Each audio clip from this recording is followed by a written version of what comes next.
Our first speaker for lunchtime is Heron Greensmith, Esquire, who leads the Movement Advancement Project's regulatory policy, conducts research in support of MAP's public policy work, and supports MAP's movement analyses. Their work is focused on legal analysis of religious exemption laws and the particular disparities facing bisexual people. Heron is a graduate of the University of New Hampshire and American University, Washington College of Law, and is admitted to the New York and Massachusetts bars. They are a board member of the National LGBT Bar Association, a co-founder of Bi Law, a former fellow with the Rockwood Leadership Institute, and a returned Peace Corps volunteer. Today, Heron will be sharing analysis from Understanding Issues Facing LGBT Older Adults, a report released by Movement Advancement Project and SAGE this very morning. Heron?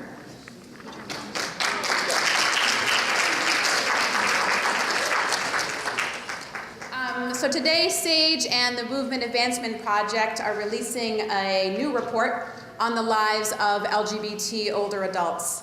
A new chapter in a partnership that began 7 years ago with the release of a series of reports entitled Improving the Lives of LGBT Older Adults.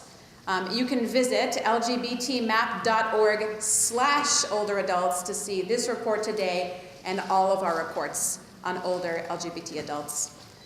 Today's report is meant to be an introduction to LGBT older adults. Rather than capturing all of your unique and valuable stories, it seeks to summarize data about what we know about LGBT older adults in a format that can be used for advocacy, for engaging, and for building bridges with new audiences.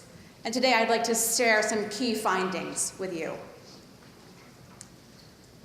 The three cornerstones to successful aging are good health and competent health care, economic stability and security, and strong social and family support.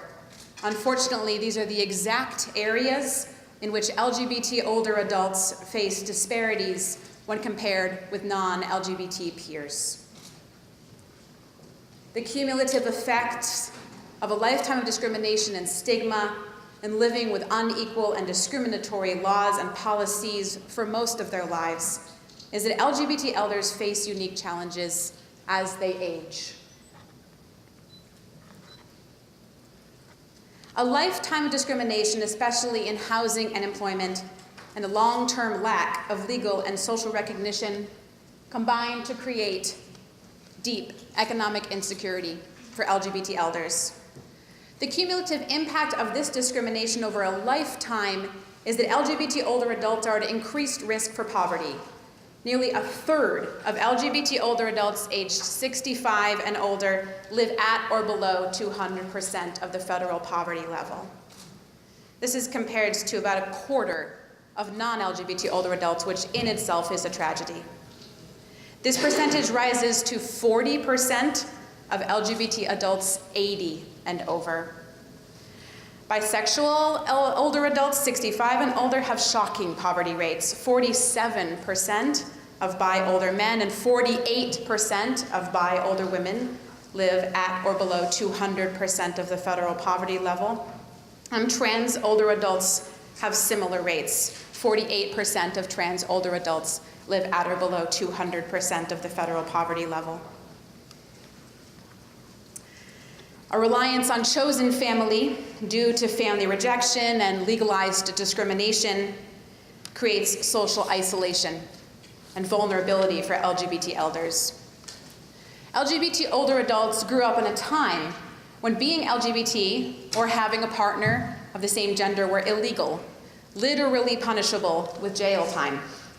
Family rejection was rampant, and many LGBT people could not even consider raising children with a partner of the same gender. As a result, many LGBT elders built strong networks of friends and chosen family, but don't have the built-in informal familial networks of support that many non-LGBT elders rely on as they age, comprised of spouses and siblings and children and grandchildren. And these networks are called informal in contrast with the formal care networks, such as medical providers and care facilities. This lack of legal recognition, reliance on chosen family, and the lack of funding for LGBT-specific aging resources mean that LGBT elders are susceptible to isolation. Studies show that LGBT elders are much more likely to live alone than non-LGBT elders and are also less likely to access necessary services than the general aging population, services like visiting nurses or meal programs, despite their reliance on external providers rather than informal networks of care. Long-term discrimination, combined with a lack of competent and inclusive health care, leads to specific mental and physical health disparities. LGBT older adults who've lived through a lifetime of discrimination, social stigma, through family rejection, and through the aging and deaths of their social support networks experience minority stress. Minority stress can be defined as the impact of exposure to interpersonal and structural discrimination. That is, discrimination by individuals, so for example, employment discrimination or housing discrimination, and legal structures, for example, the, say, inability to marry the person that you love and who takes care of you. Minority stress has concrete negative impacts on health and well-being. And in addition to minority stress, LGBT elders face an intricate healthcare system and barriers to accessing competent care. Older people living with HIV, for example, have particular health challenges, as do older transgender people and people who transition at an older age. In all, LGBT people struggle to receive competent, inclusive healthcare that meets their needs and addresses their lifetime experiences as LGBT people. And so, LGBT older adults face specific disparities. In physical health specifically, LGBT respondents to the National Health Interview Survey were more likely than non-LGBT respondents to be told that they have cancer. A study of older LGBT adults in California found that gay and bi men were more likely to report hypertension, diabetes, physical disability, and poor health status than heterosexual men. And the same study found that older lesbian and bi women report higher rates of physical disability as well. LGBT adults who comprise today's elders hold much of the LGBT community's history and memories. The contemporary movement is young enough that many of the elders present at the founding moments of our movement are alive today. It is crucial that elders receive competent, comprehensive care and support, not simply because those services are basic human rights, but also to support the dignity and the well-being of the change makers who paved the way for the incredible advancements of our community.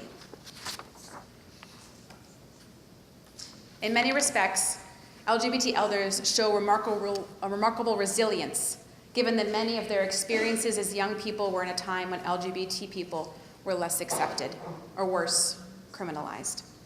They've experienced family rejection and employment discrimination and violence and more. And yet, LGBT adults 65 and older, responding to a 2013 survey from Pew, were far less likely to say they weren't happy compared to those under 50. LGBT older adults have been on the forefront of the fight for equality and fairness, and they have the right to empowerment and support as they age. LGBT elders and their advocates are working on the federal and state and local level in government, in agencies, and in communities to remove the structural and societal barriers to successful aging. This report is a resource for LGBT older adults and their advocates, an illustration of the disparities and a roadmap for change. Thank you to SAGE for partnering on the report, for Pride Action Tank for having us, and the AARP for hosting us today. And now, it is my distinct honor to introduce your keynote speaker, Barbara Satin.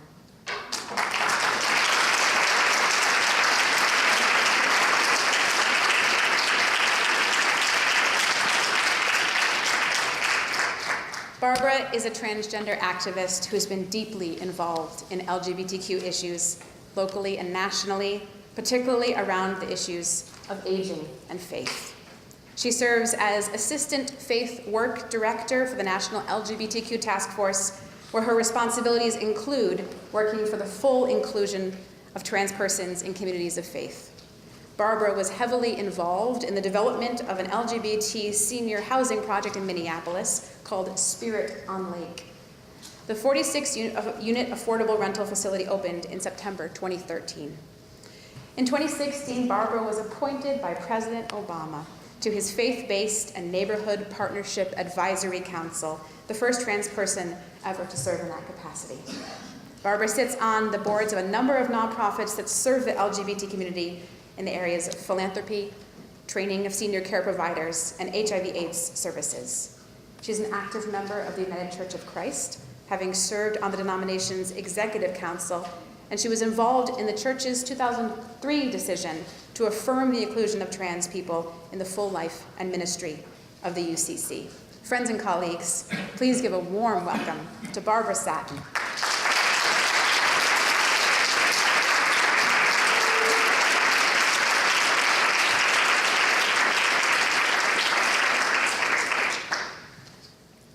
Am I on? Can you hear me? Okay. Here we go. Now, can you hear me? Yes. It'll come on now. Good afternoon. What a wonderful morning. The conversations and the discussions were stimulating, delicious, really exciting. I was tempted to change my keynote address to sort of address some of the issues that came up, but I'm going to stick with the script that I worked very hard on. When I started working on this presentation, I struggled with lots of ideas and lots of concerns. Should I be bringing a message heavy with foreboding? Heaven knows there's enough happening to justify that. Or should I try a lighter touch? Maybe we can all use a break from the doom and gloom that seems to permeate all around us. One approach was to do a variety show. A little bit of levity and a little piece of reality, or a larger piece of reality. So since I come from the Twin Cities of Minneapolis and St. Paul, just up the road, let me call on a recently departed icon to set the stage for the first part of my presentation. I'm not talking about Prince, although I could for the rest of the conversation if you wanted me to. Rather, I'm talking about Mary Richards. Mary Tyler Moore, whose famous series gave a panache to Minneapolis and St. Paul, particularly Minneapolis. How many of you recall the episode about Chuckles the Clown? If you haven't seen that, I would suggest you YouTube it, because it's where the crew, the station crew, had to deal with the tragic and dramatic death of Chuckles the Clown, who was shelled by a circus elephant while dressed as Peter the Peanut. Now, if you have seen it before, it's a priceless piece of comedy and tragedy that's highlighted by Chuckles' favorite line: a little song, a little dance, a little seltzer down your pants. So in a seemingly lighter mood, I'm going to start my presentation with a song. It's a mixture of comedy and tragedy, because the comedy is my singing, the tragedy is what I'm singing about. It's a snippet of the song from the rock opera by The Who, Tommy. Tommy, can you hear me? Tommy, can you see me? Let me change it to maybe more inclusive. Donald, can you hear me? Donald, can you see me? Let me ask you, can you see me? Can you hear me? Can you see me? Can you hear me? It's important for you to tell me, can you hear me? Can you see me? Yes. Because I have the feeling that I am invisible or becoming invisible. We are in this throes of a time when the federal government, the administration, has decided that it's going to take older LGBT people out of the Older Americans Act annual survey and the Center for Independent Living survey and out of the census. If they don't include us, what does that mean? It means that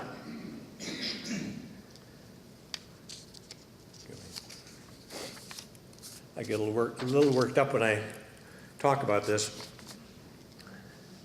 It means that we're invisible, that they don't have to hear our stories, they don't have to hear our needs, they don't have to hear our conversations, what we feel is important. They don't need to know us. And if they don't know us, they can ignore us. And that's their intent.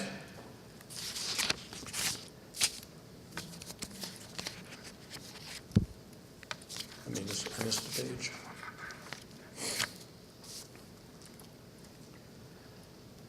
So, I don't want us to be invisible, and so I'm going to spend a portion of the rest of my time making the invisible visible. My friend and author of Aging with Pride, Dr. Karen Fredrickson-Golson, has identified 3 distinct generations of LGBT, older adults living in the U.S. The oldest cohort, born in the teens in the 1920s, she describes as the invisible cohort. The group born in the 30s and the 40s are the silenced generation. And then those born in the 50s and the 60s are the pride generations. Well, with due respect to AARP and its decision to welcome you to the aging community when you turn 50, my contention is the idea of old has dramatically changed over the past decades. Most of the people in their 50s and their 60s are still in their most active and productive times of their lives. And their lived experience as LGBT people is quite different from those in their 70s, 80s, and 90s, my cohort. I'm 82. I turn 83 in July. So I make a big distinction. I wasn't going to do this, but how many people get distracted when they run into the internet, they run into, take this survey to find out something about, there was one about how long, what's your life expectancy? So I did it about a week ago. And I thought, okay, I'm in great health, I live a pretty frugal life, I'm going to throw the statistics out the window, and I started answering all these questions. Went on for a long, long time, and I'm doing really, really well. Until I got to the answer, which was, my life expectancy is 83. So if you don't see me in a couple of weeks. But then I discovered what they were getting at was the fact that, however, if you follow this procedure and sign up for this system, you can live to 92. Well, I'm not going to sign up for the system because I think my system's working very well.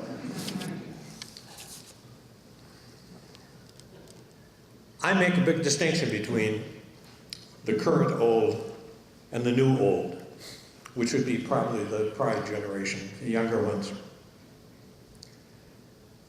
In Minnesota, in 1993, we passed human rights protection for LGBT people, and it included, for the first time ever, the trans community.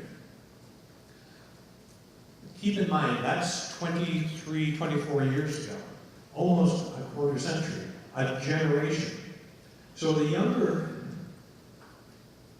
the new old, the 50s and the 60-year-old, basically lived during a period of time in Minnesota where their civil rights were protected, as opposed to the old community who actually had grown old at a time when they didn't have those rights.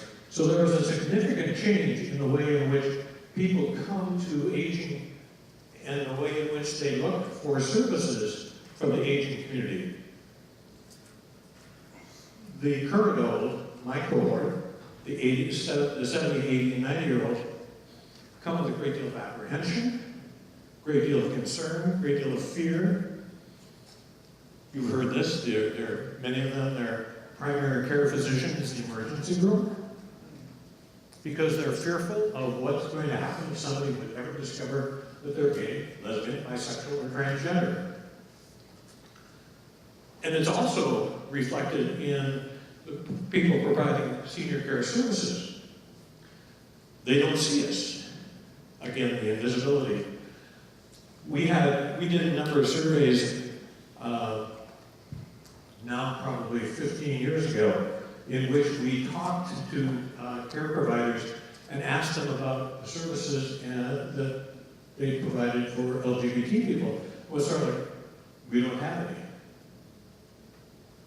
No, there aren't any queer people in our community, in our service base. Why not? Probably because you've never made it welcoming for them to be out.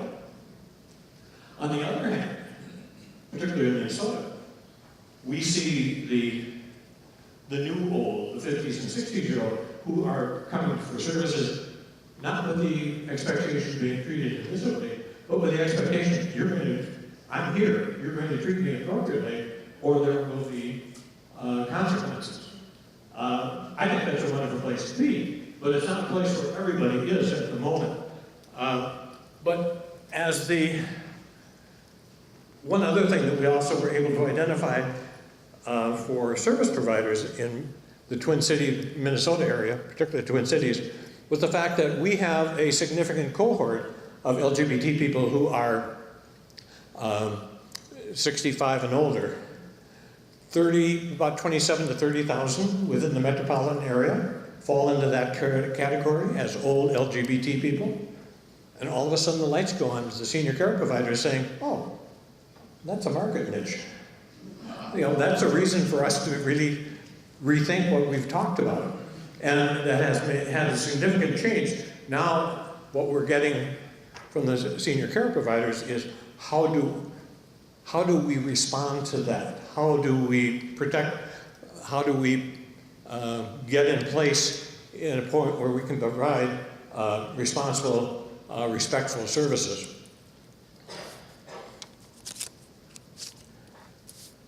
By the way, I use the word old a lot.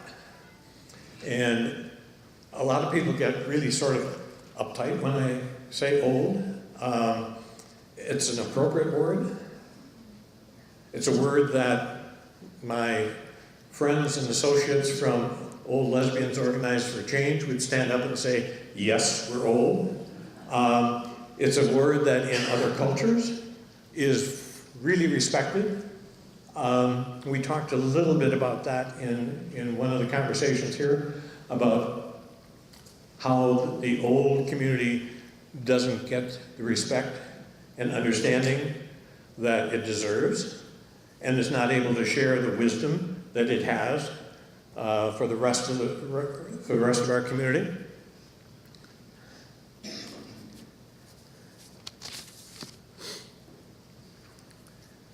So why can't we say old and feel the same pride in the wisdom, passion, and lived experience that old people bring to our lives? The progress that's been made in recent years on LGBT issues of equality and rights seem to be fading fast. Federal rules and executive orders that offered protection are being dismantled as we speak. Even the president's proposed budget threatens the safety and security of our most vulnerable LGBT populations. On the state level, we see a myriad of bills aimed at making LGBT communities, young and old, making them the other. Bathroom bills aimed at the humanity of the trans community are just a sample of the laws that are being proposed across the country. I just read this a few moments ago that Texas is considering a special session of the legislature because they didn't get their bathroom bill passed. So they're going to call a special session of the Texas legislature back to try to enact a bathroom bill. Now, they didn't enact the bill not because there was a pushback against it, but because the bill that was being proposed wasn't harsh enough. Didn't require providing a birth certificate to show that you were using the appropriate bathroom. Come on. Aren't we better than that? Apparently not. In some places.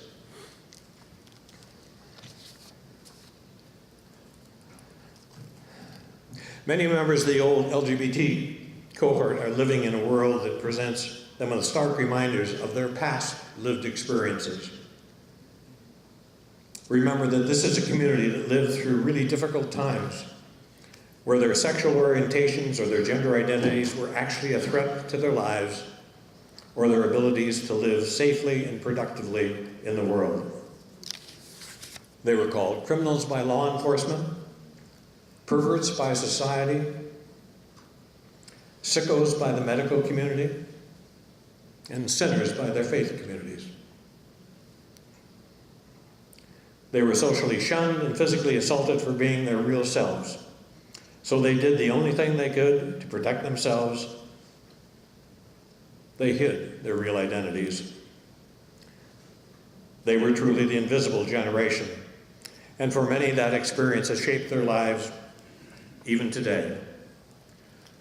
A number of years ago, an organization that I helped form in Minneapolis called LGBT Generation reached out to the old LGBT community for Pride, Twin City Pride. Many of the older members don't come to Pride simply because the Pride grounds in Minneapolis are so packed, and the parade is 3 hours long on a hot sunny day, so they just don't feel connected. And we decided, well, let's have a pre-Pride social event. And the first year we had maybe 15 people show up. The second year, the Star Tribune, our major Minneapolis newspaper, did a story on gay and gray. And they talked about the issues that the community faced. And then at the end, the last couple of paragraphs were about this pre-Pride gathering. 75 people showed up, and we were thrilled. It also gave us to understand that a lot of the old LGBT community no longer read gay publications for a variety of reasons. They're looking at the daily newspaper, and they don't see much about the LGBT community. But the most important part of that episode that I want to bring up was the fact that at the end of the gathering, a man approached me and said, "Thank you so much for doing this." He said, "I hope you can continue to do this." My partner passed away 14 years ago. I have not been out socially since, because I didn't think there was any place that I could go where I could be welcome. Think about that. You talk about isolation. So,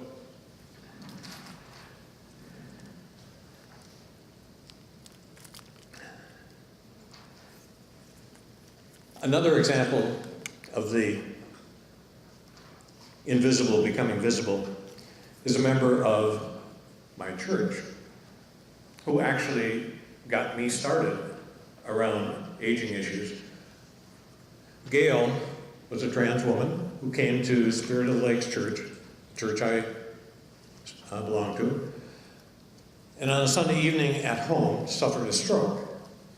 In order for Gail to get emergency service, Gail had to go back to the England, and then was transferred from the General Hospital in Minneapolis to the VA, again, had to continue to be Glenn, and in rehab, had to be Glenn.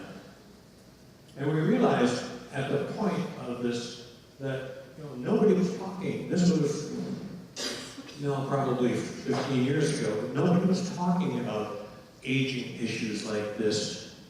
Nobody was in our LGBT community was talking about this. And we realized that this was a big gap that needed to be filled. And that was really where we began working to form LGBT generations that talk across generations around aging issues. And then we got into this whole idea of providing safe places for people to live, and which eventually gave rise to Spirit on Lake, the housing project that was referred to in the introduction.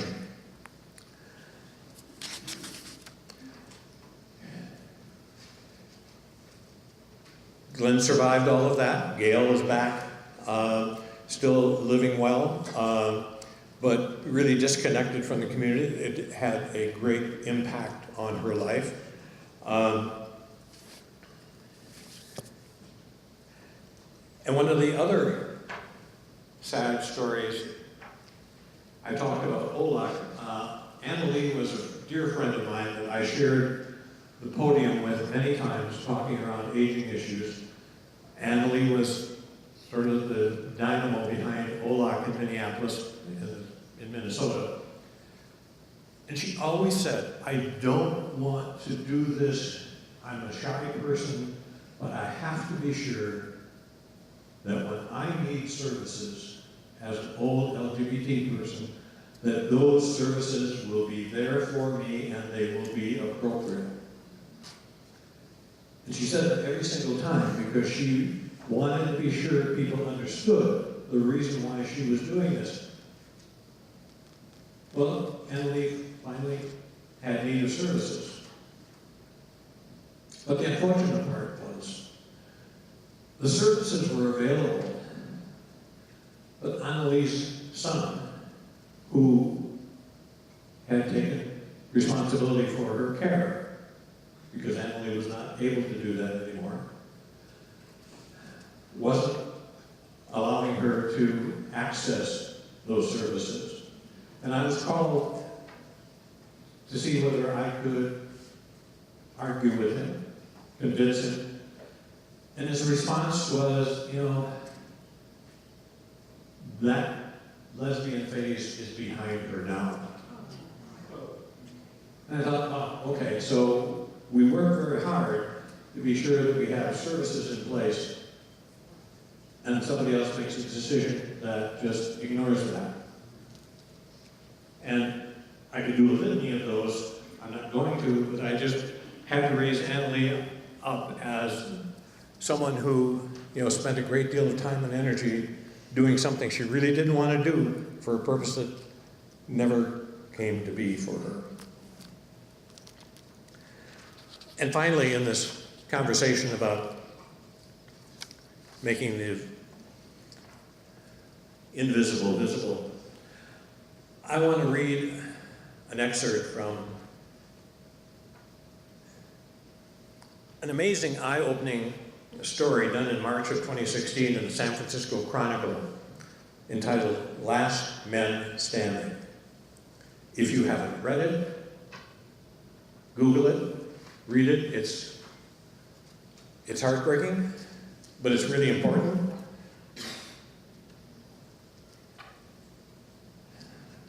More than 30 years ago, when he learned he was infected with a virus that causes AIDS, Peter was certain his life was over. Since then, he had lost not just his lover and his friends, but his livelihood, his community, his home. But on this Christmas Eve, on the cusp of another new year, Peter was still here. 61, his beard flecked with gray, his eyes still a sparkling, youthful blue, a survivor of a plague that killed tens of thousands just like him.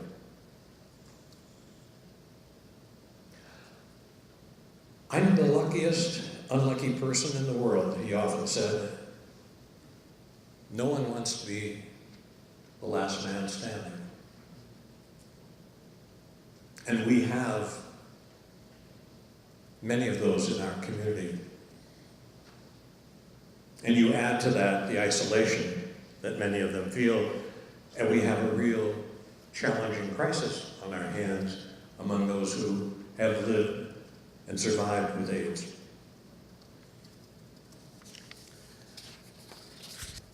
Finally, I want to talk a little bit about religious exemption, religious refusal, religious freedom. Today, we live in an environment where faith-based organizations provide a significant proportion of senior care.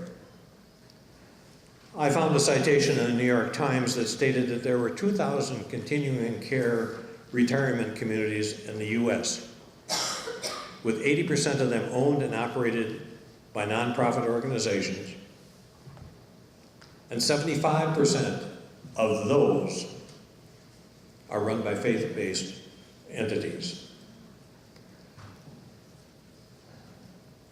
The idea of allowing religious organizations the right to deny services to individuals or groups based on deeply held religious convictions has morphed into now allowing individuals to claim that right to refuse service, and not even requiring a deeply held conviction, but rather allowing personal opinion to be an adequate rationale.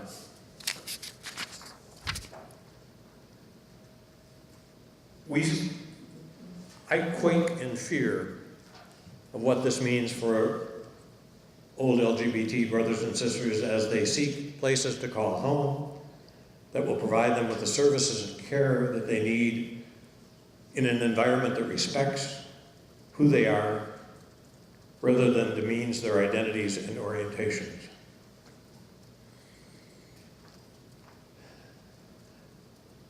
These are challenging times. You know, many in the old community stayed in isolation simply because they were fearful that there was going to be pushback, that they were going to find themselves back in this environment where they were vilified and demeaned. Guess what, folks? We are heading into that, and we have to stand firm against the invisibility, against the demeaning, and as care providers of whatever ilk you may be, as allies, as LGBT people yourselves, I ask you to be militant, strong, compassionate, and loving. Because we need it more now than ever before. Thank you.